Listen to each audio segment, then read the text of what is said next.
iniciar então a entrevista coletiva do técnico Fernando Seabra. Boa noite. Queria que você fizesse uma análise desse jogo, o que mais te agradou e o que não te agradou do time hoje. Boa noite. Olha, a gente teve um bom início antes de sofrer o primeiro gol. Entendo que a equipe conseguiu ter clareza daquilo que era para fazer, fez algumas boas ações. O gol sofrido ali no rebote de escanteio, ele acaba condicionando um pouco o jogo.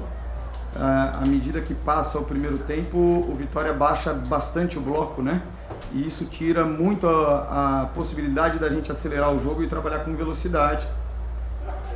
E é um cenário totalmente diferente dos últimos 2 jogos que a gente fez. Então, apesar de ter iniciado bem o jogo, essa transformação da característica do jogo colocou a gente num cenário que a gente não teve muitas leituras das formas de atacar e de terminar jogadas para que pudéssemos criar chances melhores, levar mais perigo e sofrer menos contra-ataques. Isso acabou se estendendo por todo o primeiro tempo. Entendo que o Vitória foi competente em conseguir colocar o seu bloco baixo e bloquear a maior parte dos nossos ataques, sendo seguro na defesa de área e tendo algumas oportunidades de transição. Ainda assim, é um jogo equilibrado e acho que não houve superioridade de nenhuma das equipes. Já no segundo tempo, apesar da competência do Vitória em também nos bloquear e se defender, nós somos capazes de gerar muito mais perigo, né? Usando algum repertório de situações de último terço contra bloco baixo que a gente tem, mas que fazia um certo tempo que não era tão importante para o jogo, né? E aos poucos conseguimos criar chances, né? E você vê que foram muitas bolas que passaram muito perto, algumas finalizações que desviaram do nosso próprio jogador, quer dizer, e conseguimos levar muito perigo. Em alguns momentos perdemos a situação de rebote e sofremos contra-ataque. Em alguns momentos atacamos de uma forma que permitiu uma recuperação de frente do Vitória e proporcionou alguns contra-ataques perigosos, mas que no fim conseguimos neutralizar, né? Com mais dificuldade ou menos, no geral conseguimos neutralizar todos os contra-ataques. Então, um jogo difícil. Acho que o Vitória vinha de uma situação que se resume realmente a conseguir, dentro de um cenário, buscar os 3 pontos na situação de tabela que está. Nós também viemos com esse objetivo, considerando as dificuldades também que tínhamos em função da sequência dos 2 jogos que foram muito desgastantes. Tivemos algumas suspensões, alguns jogadores com necessidade de controlar a carga por causa de um risco mais elevado de lesão, e considerando a sequência que vamos ter, que agora são vários jogos a cada 3 dias apenas, né? Então a gente sabia, esperava a dificuldade do jogo, e lamenta o fato de realmente a bola não ter entrado, porque um empate transformaria totalmente o comportamento das equipes no jogo e abriria outras perspectivas, né? E acabou ficando um jogo de um único plano e muito claro qual é esse plano para o nosso adversário. Isso nos ajudou a manter o foco de segurar o placar e fazer o que tinha que fazer. Boa noite, Fernando. Tássio Caldas aqui da Baiana FM do BNews. Você já falou bastante aí sobre o jogo, né? E eu queria que você trouxesse um panorama para o próximo adversário, né? Que vocês vão receber lá em Bragança Paulista o Flamengo na próxima rodada, agora no meio de semana. Você falou que você poupou atletas por conta do desgaste físico. Eu queria entender até que ponto, né, essa estratégia surtiu efeito para essa partida de hoje, com as alterações que você fez durante o jogo também. Se você viu o resultado que os atletas que entraram no lugar dos que foram poupados entregaram o desempenho que você esperava, e como você avalia esse jogo contra o Flamengo também, que vai ser duríssimo lá no mando de campo de vocês. Olha, a estratégia surtiu efeito porque hoje eles não lesionaram, né?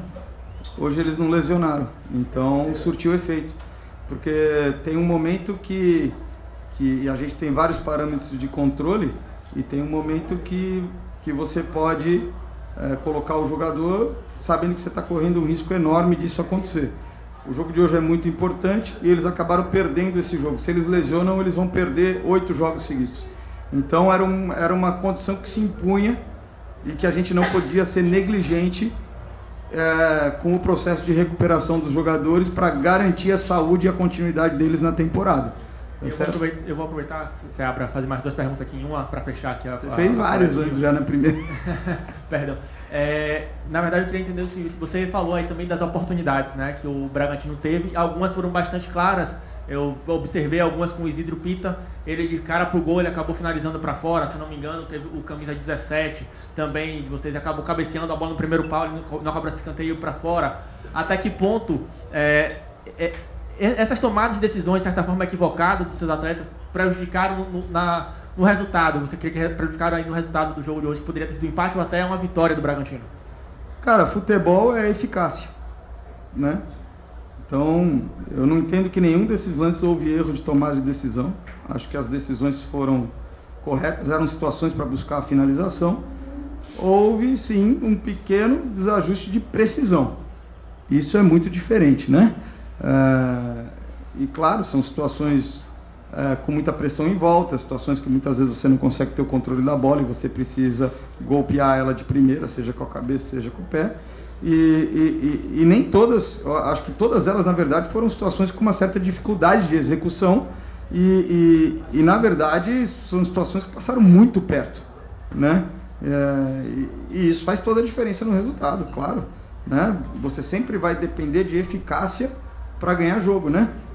Assim como se você precisa tomar um remédio, se ele não for eficaz, você vai continuar doente, né? Você precisa do resultado, se não for eficaz a sua finalização, o placar não vai se alterar, né? Então acho que é uma coisa clássica no futebol, é um jogo que a gente conhece, né? Às vezes o volume não adianta se não tiver conversão, né? E faltou pra gente converter. Então isso faz parte do cenário dos jogos. Entendo que a gente pode ter perdido os 3 pontos e perdido o jogo aqui, mas respondendo às suas perguntas anteriores, nós ganhamos muito com o jogo de hoje. Muito. Porque a gente ganhou competitividade, porque esses jogadores conseguiram pegar um adversário que a gente sabe que é difícil, um time extremamente jovem, e conseguir gerar constrangimentos importantes, criar um volume de chance suficiente para empatar e inclusive para vencer o jogo, né? Então, lógico que a gente queria o pacote completo, sair com os pontos e sair com o ganho de ter promovido, né, tudo isso do ponto de vista de oportunidade de desenvolvimento dos jogadores, de fortalecimento do nosso grupo.